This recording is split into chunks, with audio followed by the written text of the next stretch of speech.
The X Zone Radio Show with Rob McConnell is largely an opinion talk show. All opinions, comments, or statements of fact expressed by Rob McConnell's guests are strictly their own and are not to be construed as those of the X Zone Radio Show or endorsed in any manner by Rob McConnell, Relmar McConnell Media Company, the X Zone Broadcast Network, its affiliated networks, stations, employees, or advertisers.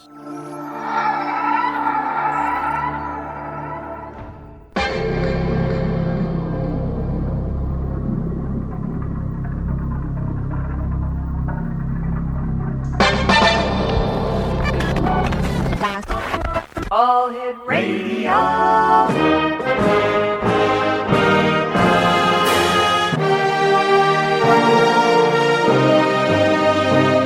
Welcome to the X Zone, a place where fact is fiction and fiction is reality. Now, here's your host, Rob McConnell.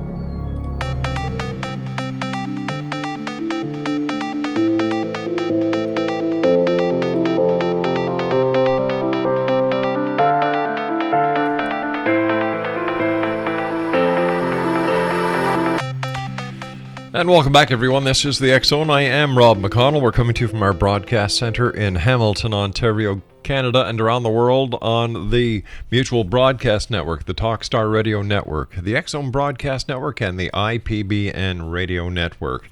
You can always send me an email, xzone@xzoneradiotv.com, on all social media sites, X Zone Radio TV, and our radio website at www.xzoneradio.com. Exonation now, did you know that when you're on the road with limited data or Wi-Fi, you can still listen to the X Zone and Dark 30 and every other minute of the Mutual Broadcast Network by calling 605-562-4204. And that's courtesy of TalkStream Live. No smartphone app or internet needed. It saves your data plan and it's free if you have unlimited minutes. Call 605-562-4204 to listen on any phone, anytime, anywhere. Exonation, my guest this special segment of the Exxon, it's a 2-hour segment, is Chuck Stansburge. We had Chuck on the show a couple of months ago, and we received a lot of email asking if we would have him back on. And Chuck is the MUFON State Section 12 Director. He's a STAR team member, CAG member, and field investigator. And he really enjoys what he does here on Earth, investigating sightings, abductions, and mutilations. It has been about 26 years now that Chuck has been involved in ufology. And Chuck, welcome back to the X Zone. How are you, good sir? Oh, I'm doing pretty good. How are you doing? I'm doing fine, thanks, Chuck. Thanks very much for coming on and spending 2 hours with us, because the last time you were on, we really had to rush things through. Yeah. And, an hour seems a lot sometimes, but with somebody like you, we had to give you 2 hours. It was the only fair thing to do.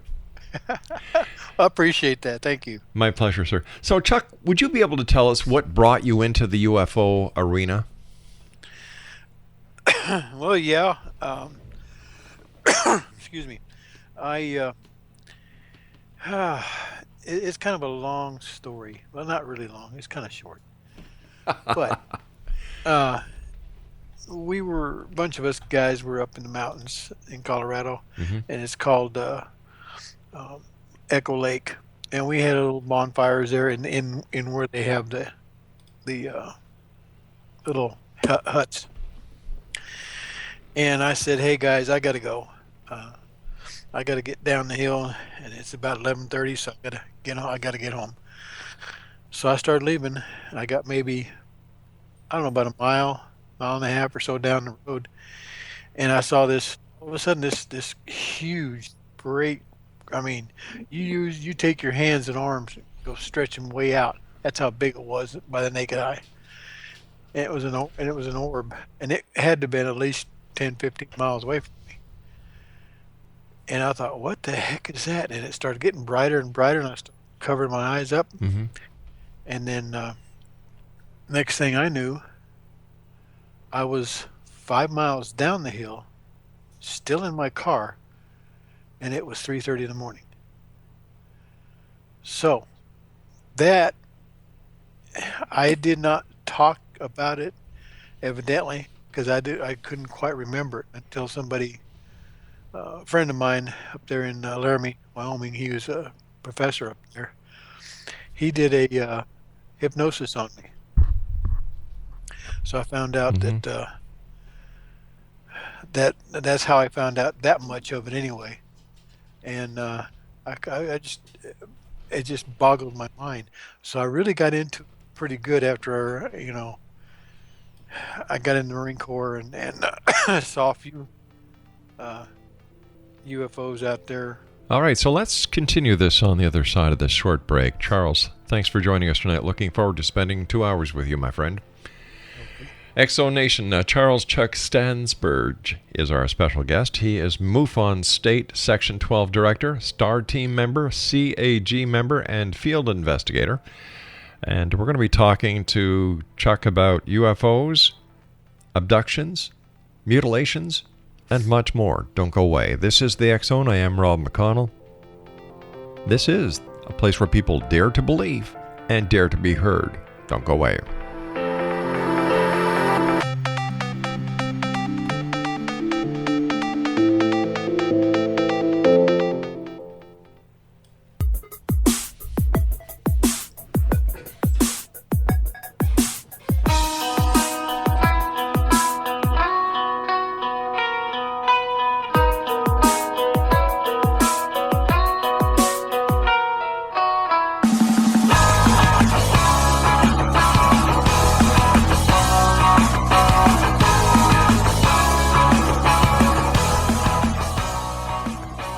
Welcome back, everyone. Charles Stansburge is our special guest this hour, whereas he is better known throughout the UFO community as Chuck. He's a MUFON State Section 13 Director, STAR Team member, CAG member, and field investigator. Chuck, what does State Section 12 entail? Well, it was. Let's put it this way: it was Section 16, and I only had 9 counties. And then they switched a few things around, made it 12, Section 12, and I had 23 counties because one of our, I hate to say it, but one of our field investigators and section directors had passed, and she, all day they went ahead and gave me some of her counties, and now they revamped it again, and it is now Section 6 with 45 counties, and it stretches from the Louisiana border all the way over to the Mexican border. So I got quite a bit of a piece of property there. So how many square miles would that be, Chuck? Oh my goodness, that's quite a piece of territory and a half. Yeah, it is. Most people I contact with either on phone, Skype, or I will, excuse me, email, because some of them don't want to talk about it or anything. So we just put it in there as a not incomplete, but a oh my goodness. Boy, my mind's a blank right now. All right, so these are people who don't want to file a report? No, they file a report. Some of them file a report, but they don't have a phone number. I see. On the report, and it just has an email. I'll go ahead and send an email, and the report will be information only, and so we really don't know what takes place. And we have to go by what they have on the report. Are UFO sightings up? Are they staying at par, or do you find they're decreasing? Well, they go up and down. I think it was last few months we've had a pretty good bash, and now it's starting to slow down again. But it just, I guess it all depends on what they may need or what's going on around the country or the world, basically. But there are a lot of UFOs. Now, some of the countries, some of the like Argentina, for instance, they have two people working that whole country, and one half of it belongs to one guy, and the other half to the other guy, and they might get one case per month, but there are. I've talked to one of the field investigators there, and he says that they get a lot of people talking about them all over the country, and but they don't want to report it. It just fascinates them, I guess, and they just want to leave it like it is. So tell us, you were telling us when we started the hour about you were out camping with a bunch of buddies in Colorado. Yeah. It was time to go home. You got in your car. You were going down the mountain towards your home, I would imagine. You saw this giant-sized orb, and then you went through a hypnosis session with somebody. And what was the results of the hypnosis? You know, you were missing, what was it, 3.5 hours, basically? Yeah, 3.5 hours. Yeah.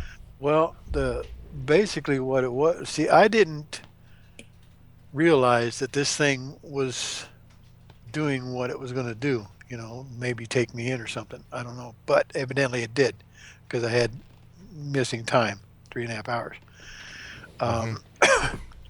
But that's what I got out of it. I don't remember anything inside the ship, but I do remember waking up, and I looked at my watch, and it was 3.5 hours later, and the craft was still out there, but it was only maybe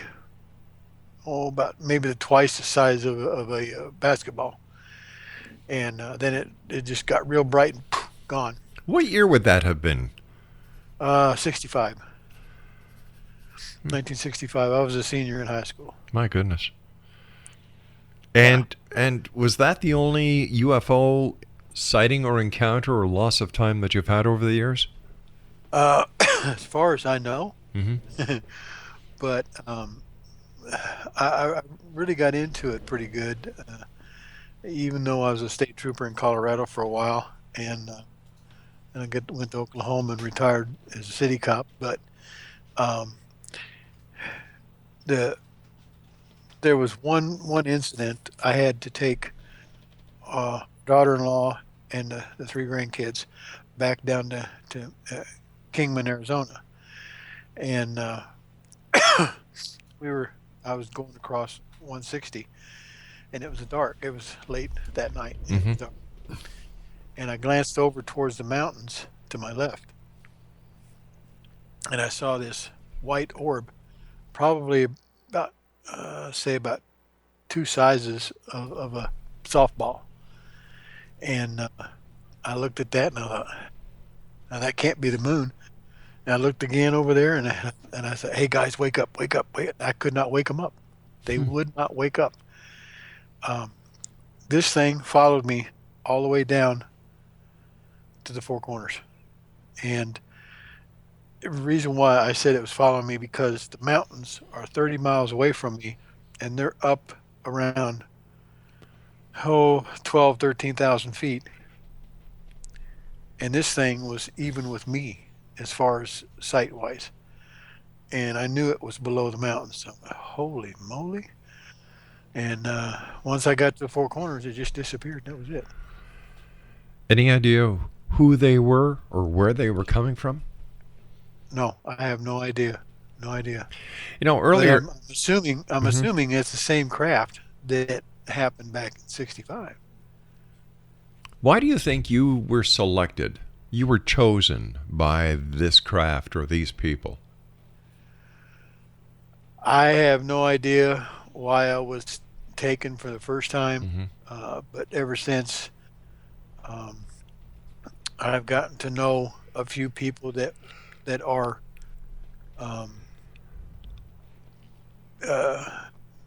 people that talk to ETs. Right.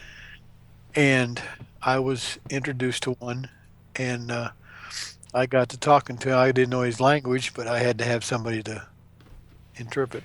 Wait a sec, you got introduced to an ET? Yeah. Where did this happen?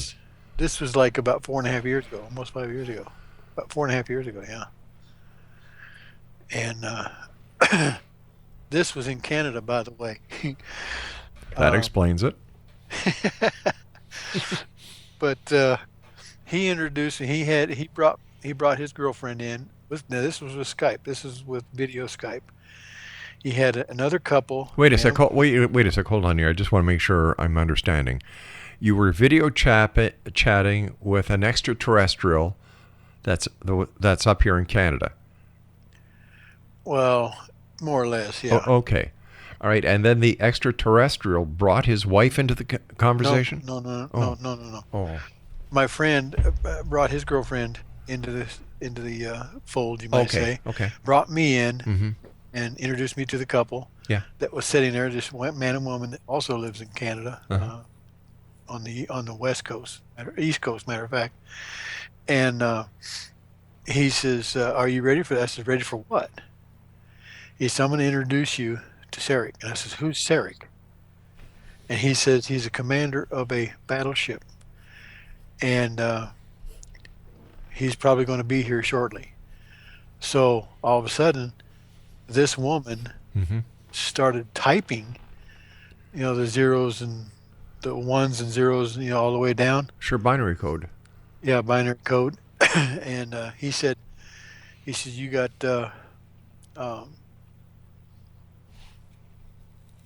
you got a word?" And I said, "Yeah."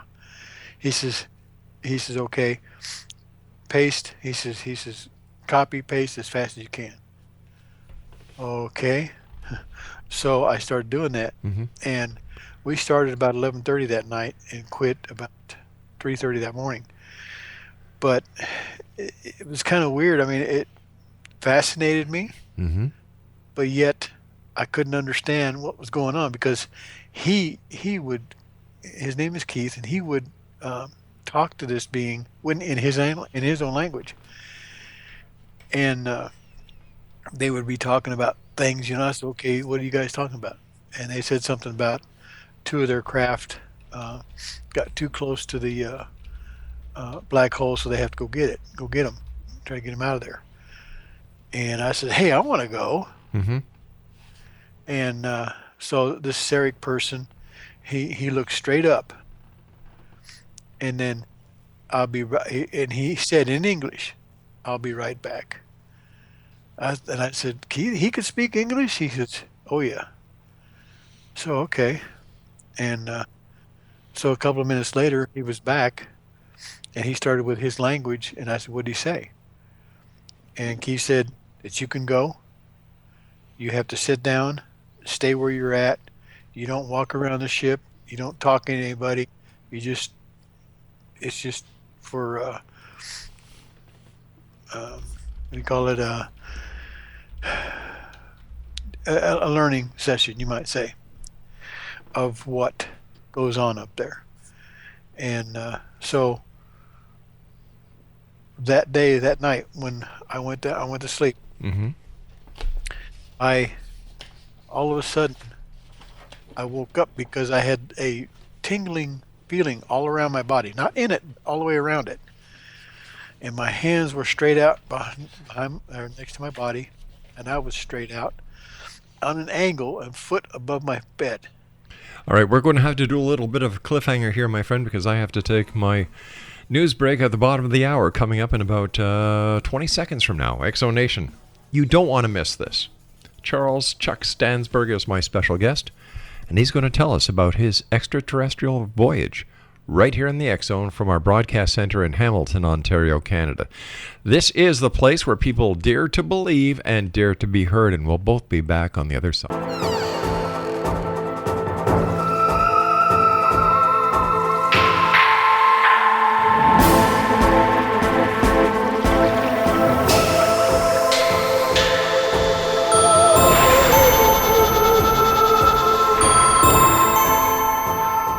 Welcome back, everyone. This is the X Zone.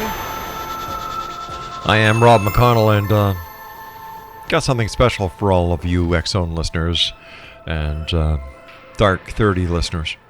Did you know that when you're on the road with limited data or Wi-Fi, you can still listen to the X-Zone and Jeremy Scott's Dark 30 and every minute of the Mutual Broadcast Network by calling 605-562-4204.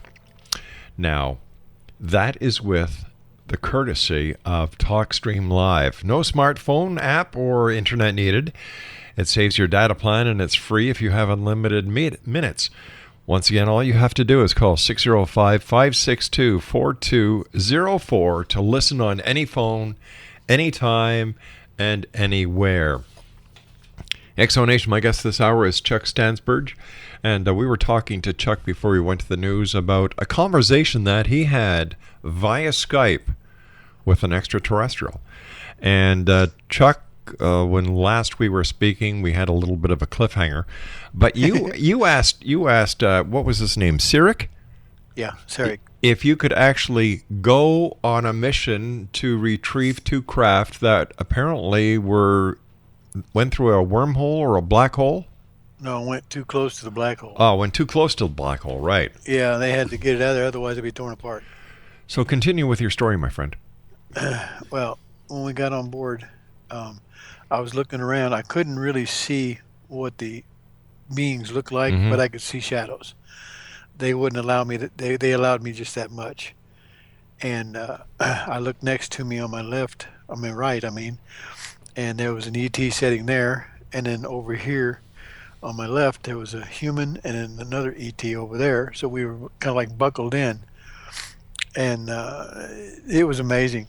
We kind of gotten thrown around a little bit because once they got out there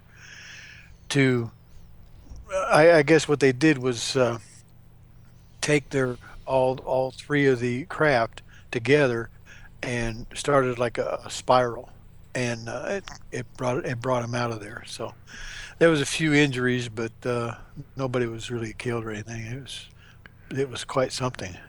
No, let's go back a little bit here. Where and how did they come and get you in order to take you out of Earth orbit to go to these ships? Well, like I said, I had this tingling feeling, and when I was a foot off of my bed, it woke me up, and I thought, oh my goodness! And I heard this grunt right next to me, right on my left side, and I heard this, and I went, sorry. Next thing I knew, I was on board ship, and it was a small one, and we had to go from there on up past the sun to get to the main craft, and went from there. How long were you gone? Well, I'm not sure how long, but it seemed like maybe 5-6 hours or maybe even 10 hours. I don't know. But I got back. They dropped me back. And I mean dropped me back in my bed. And I said, thanks, guys. And I looked at my watch, and it was, I think it was like almost 3 o'clock. So they brought me back basically pretty close to the time they took me. What was it like in the craft, the small craft that took you to the larger craft? That is hard to explain because I really don't know, because all I could see was just shadows, and I didn't see really anybody else other than the ones that were sitting next to me. I got you. And once we got to the main craft, that's what they did again, just make sure we got set up on and strapped in. So what did this ET look like that you were having the conversation with on Skype? Well, if we had video, I guarantee you I could show you. But what I'll do is I'll email it to you. Okay. What he looks like. It ain't pretty, but it's what he looks like. But he's a pretty good guy, and yes, sir. Yeah, and I started going back and forth with Keith up there, and Mm-hmm. Then they started taking me up there on my own, and they decided they were going to start training me on different things for the craft, and they were going to try to. They've been trying to get me to, let's put it this way, talk their language, and it is very hard because I don't know how to do it really. So what do they want to train you to do? Well, they made sure that I knew most of the places on board Mm-hmm. of the battleship, and it was about maybe 3 weeks, 4 weeks, something like that.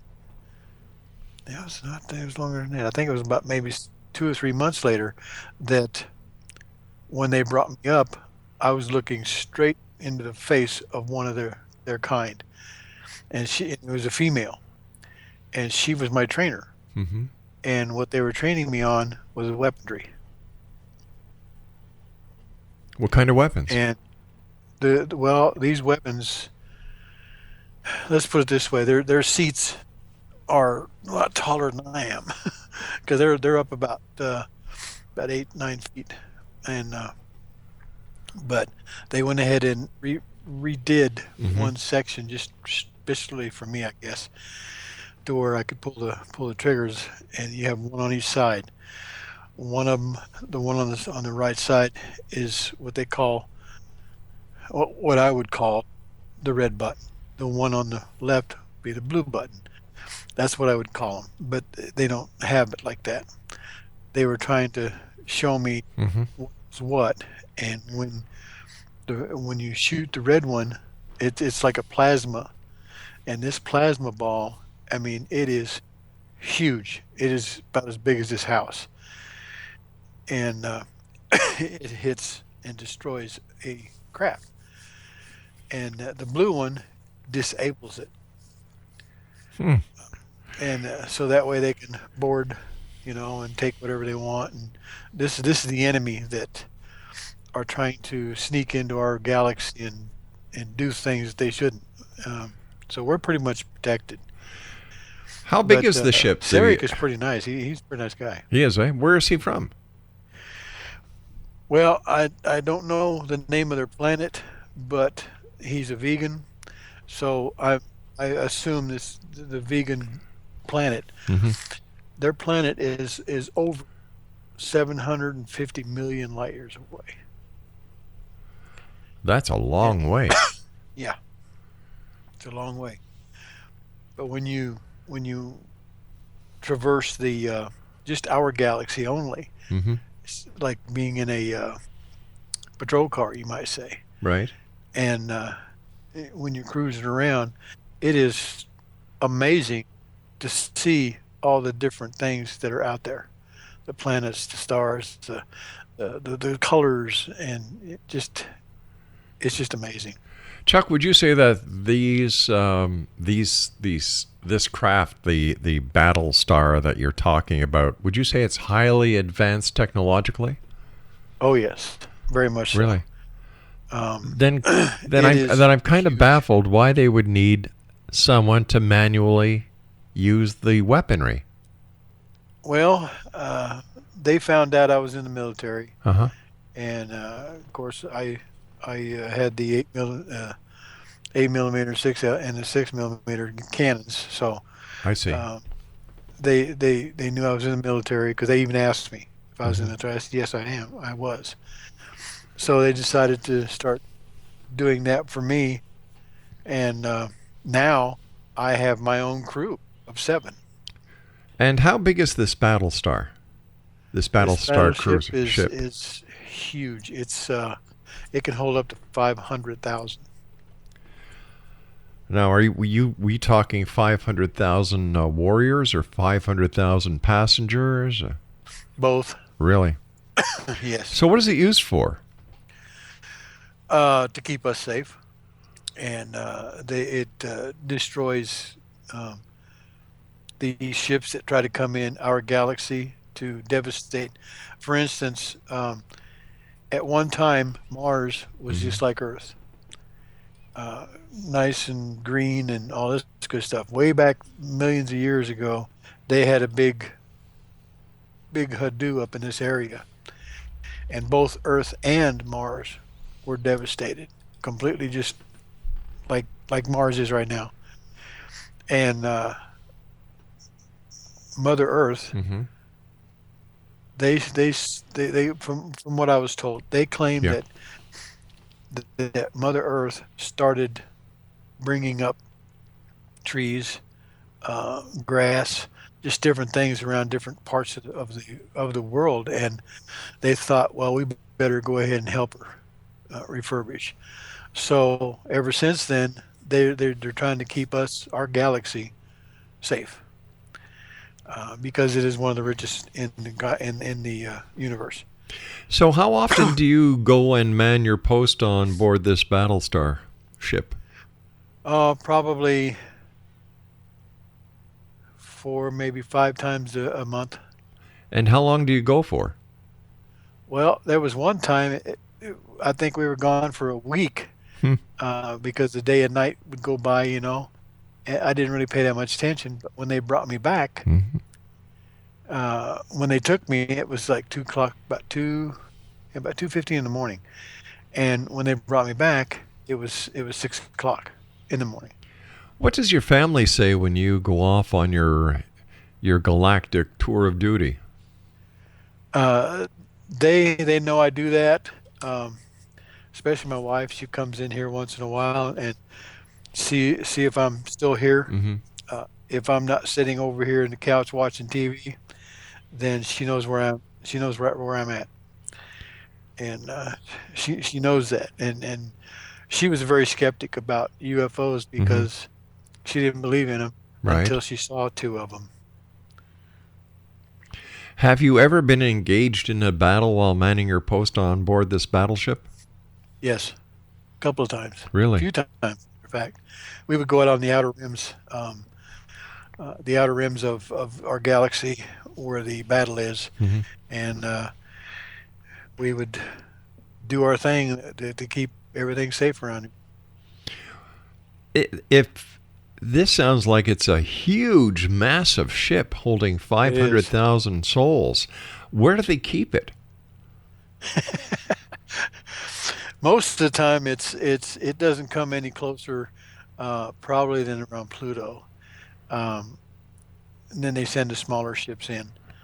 And before anybody, I mean, one of the answers that people don't, 90%, well, actually 90% of them do ask me, how do you eat? What do you eat?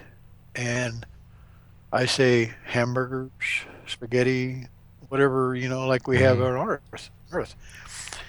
What they do is they will send a small ship with several, probably about 50 humans, and bring them in different parts of the world, because you have your different ethnics, and so they would gather a bunch of food Mm-hmm. and then bring it back to the ship, and then go back and get some more. So we would have enough up there for maybe 2 or 3 months.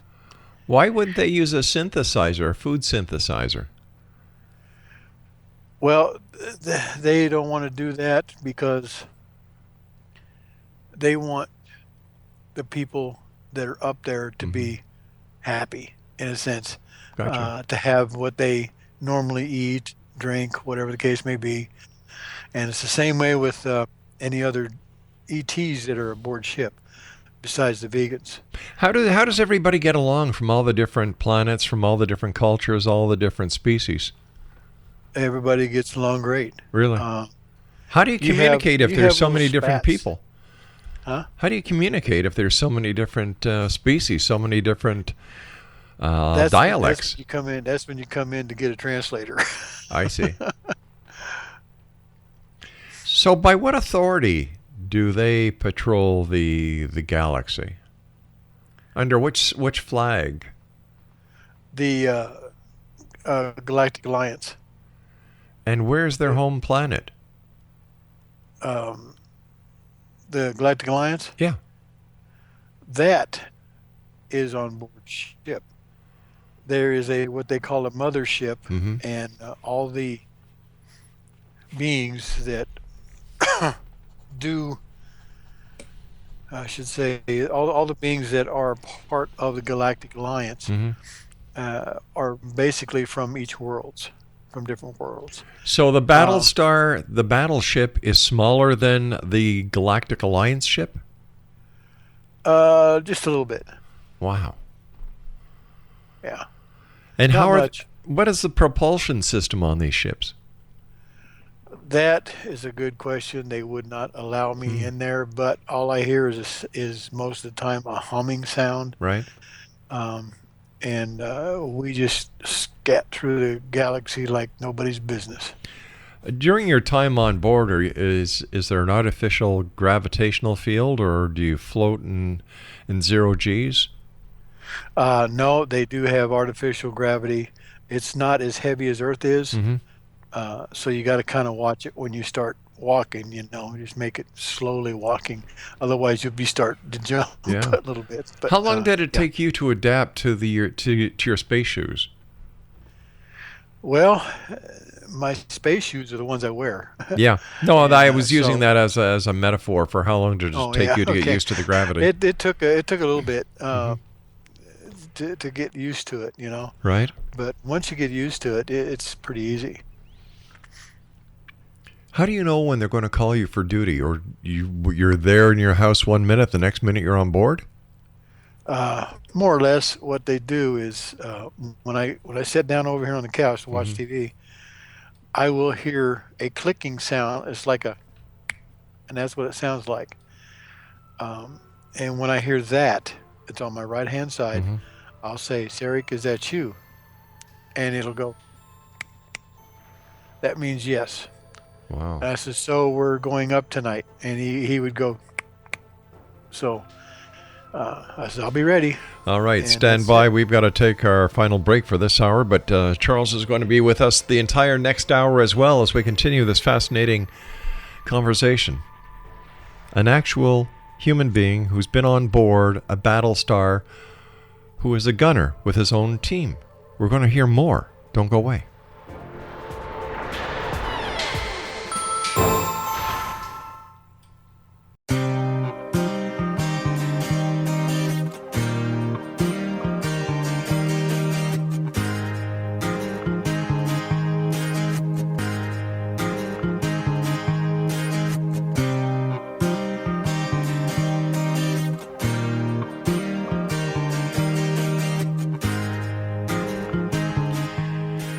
And welcome back to the X Zone, everyone. I am Rob McConnell. Our guest this hour is Charles Chuck Stansburge. He is a MUFON State Section 6 Director, STAR Team member, CAG member, and field investigator. And as you've heard over the past hour, he is also a gunnery officer aboard a starship, Battlestar ship. He and I believe it's 7 other members of a crew are part of this gunnery. The ship houses up to 500,000 souls from all over the galaxy and beyond. And the ship is massive, according to Charles. Chuck also says the ship is moored, for a lack of better words, on the other side of Pluto, well out of the view of peeping telescopes from planet Earth.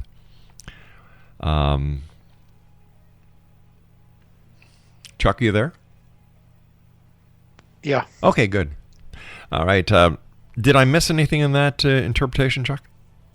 No. Okay, you good. didn't miss a good. thing. All right, good. I when you were talking about when Sarek contacts you, it's 1212. When you say, "Is that you?" and he'll snap twice.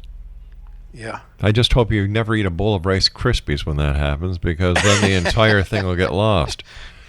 Yeah, that's true. So how long have you been going up and fulfilling your duties aboard this starship? And does the craft have a name? It may have a name, but I don't know what it is. I never asked. Yeah.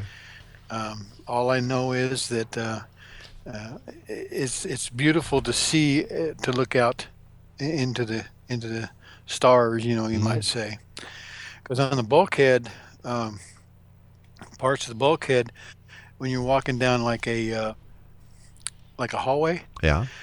it's like a mirror. It's like a window. You look out, and you can see all planets and stars going by, and just different things. And let me tell you, this thing moves fast. Believe you me. But it is quite something to admire. I've always wanted to do that, and I finally got my chance, and been doing that now for roughly 4 years, going up and down, maybe 4.5. Have you ever gone to the bridge of this craft? Yeah. What's the bridge like? Oh, it's massive and it's awesome. I mean, I look at all this stuff in there and I go, what the heck is all this stuff? I don't even know what everything is. Do they mind that you go on international radio shows and tell the world what you've been doing, where you've gone, and that the existence of this massive battle cruiser? Yeah, yes, they like it. As a matter of fact, Really, they want to make sure that even with all the other different ETs, that maybe the Earth people should know what's going on, because governments ain't going to help you. The Galactic Alliance, most of the people that are in the Galactic Alliance has been on Earth. They have gone to a lot of the governors, or not governors, but the presidents of the countries, and trying to say, hey, look, you are a one species. You're the human race. As like, say, Sarek would say, we are one race. We are vegans. All right, stand by, Charles. You and I have to take our commercial break. My friend will be back in about 6.5 minutes from now. Charles Stansburge is our special guest, and we'll continue on the other side of this news break for a special 2-hour edition with our very special guest, Chuck Stansburge, as we continue here from our broadcast center in Hamilton, Ontario, Canada. Don't go away.